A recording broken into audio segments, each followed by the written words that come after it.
10월 19일 본문은 출애굽기 34장 1절에서 17절입니다. 여호와께서 모세에게 말씀하십니다. 너는 너를 위하여 돌판 둘을 처음 것과 같이 다듬어 만들라. 네가 깨트린 처음 판에 있던 말을 내가 그 판에 쓸 것이니 너는 아침까지 준비하고 아침에 시내산에 올라와 산 꼭대기에서 내게 보이라. 처음 것은 하나님께서 직접 돌판도 준비하시고 글도 새기셨는데 이제는 모세에게 그 돌판 둘을 처음 것과 같이 아침까지 다듬어 만들어서 아침에 시내산에 올라오라고 하셨습니다. 모세는 돌판을 준비하면서 하나님의 말씀을 받을 마음의 준비를 했을 겁니다. 모세가 시내산에 올라올 때에는 아무도 함께 오르지 말아야 할 것이고 온 산에 아무도 나타나지 못하게, 심지어 양과 소도 산 앞에서 먹지 못하게 해야 합니다. 하나님의 영광과 거룩성이 침해받지 않도록 하기 위함입니다. 모세는 돌판 둘을 처음 것과 같이 깎아서 만들었습니다. 아침에 일찍이 일어났습니다.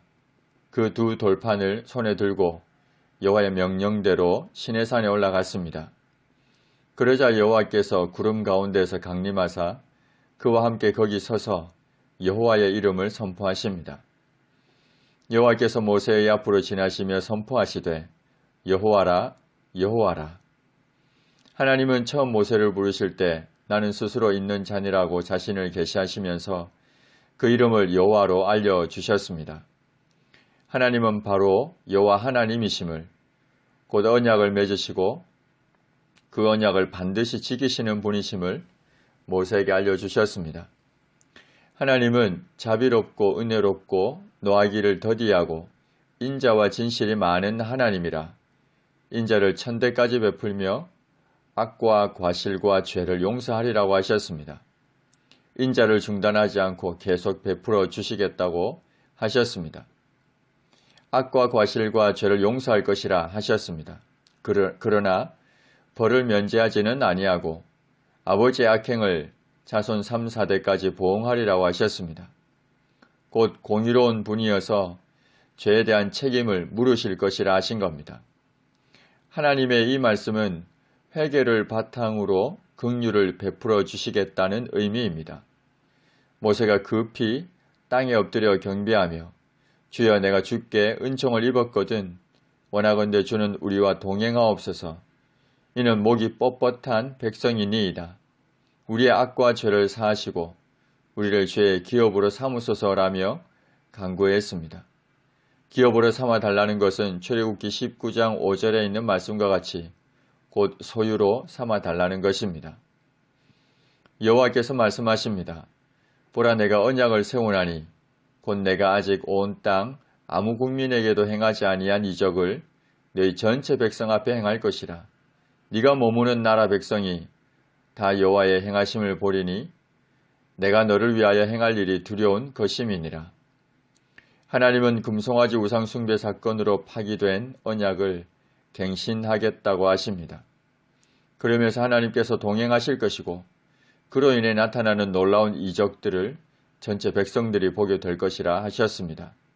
그러기에 백성들이 해야 할 것이 있습니다. 그것은 하나님께서 오늘 명령하는 것을 자신을 위해 삼가 지키는 것입니다. 하나님께서 가나안 땅에 있는 사람들을 쫓아내실 것인데 그때 스스로 삼가서 땅의 주민들과 언약을 세우지 말아야 합니다. 가나안 땅 주민들과 언약을 세운다면 그것이 곧 이스라엘 백성들에게 올무가 될 것입니다. 도리어 그들의 제단을 완전히 헐고 그들의 주상을 철저하게 깨뜨리고 그들의 아세라상을 완전히 찍어버려야 합니다. 다른 신에게 절하지 말 것입니다. 여호와는 질투라 이름하는 질투의 하나님이십니다.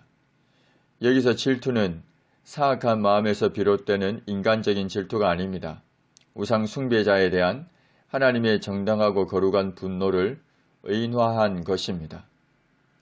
그 땅의 주민들과 언약을 세우지 말아야 할 분명한 이유가 있습니다. 그들은 모든 신을 음란하게 섬기면서 그들의 신들에게 제물을 드립니다. 그런 자리에 이스라엘 백성들을 청하면 그 제물을 먹을까 하기 때문입니다. 그 제물을 먹는 것은 우상 숭배를 인정하는 것이 되며 또한 교제하는 것이 되어서 그들의 가치관과 관습을 받아들이게 되고 결국 우상 숭배의 죄로 빠져들게 될 것이기 때문입니다. 나아가서 그들의 딸들을 아내들로 아들들의 아내로 삼아서 그들의 딸들이 그들의 신들에게 음란하게 섬기며 아들에게 그들의 신들을 음란하게 섬기게 할 것이기 때문입니다. 노아 시대에 하나님의 사람들이 사람의 딸들을 취함으로 타락하여 대홍수 심판을 받은 것을 기억해야 합니다. 고린도전서 6장 14절에서 바울이 믿지 않는 자와 함께 멍에를 매지 말라고 권면하는 이유도 같은 맥락에서 이해할 수 있습니다. 하나님의 백성들은 신상들을 부어 만들지 말아야 합니다.